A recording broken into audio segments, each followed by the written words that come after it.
Zia simple লাইফে আপনাদের সকলকে স্বাগত। আজ তৈরি করে ফেললাম নতুন স্বাদের এক চিংড়ি ভর্তা।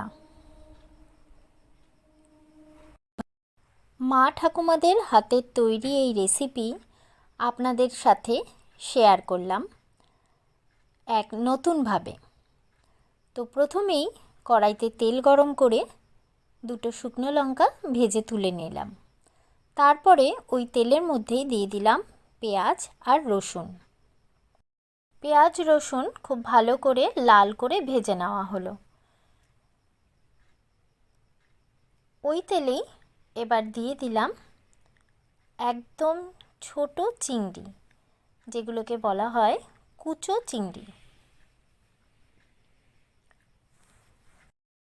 চিংড়ি মাছ খুব ভালো করে ধুয়ে চিপে নিয়েছি জলটা।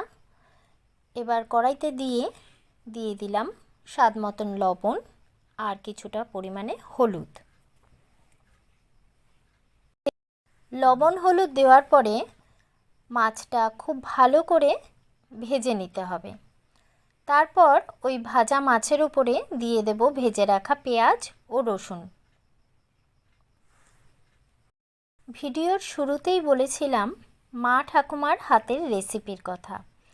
তো সেই কথা মাথায় রেখেই আমি এই চিংড়ি মাছ ভাজাটা বেটে নেব শিলে। আপনারা চাইলে মিক্সিতেও করতে পারেন, কিন্তু শিলে বেটে নিলে তার স্বাদটা একটু অন্যরকমই হবে। তাই খুব ভালো করে চিংড়ি মাছ বেটে নিচ্ছি।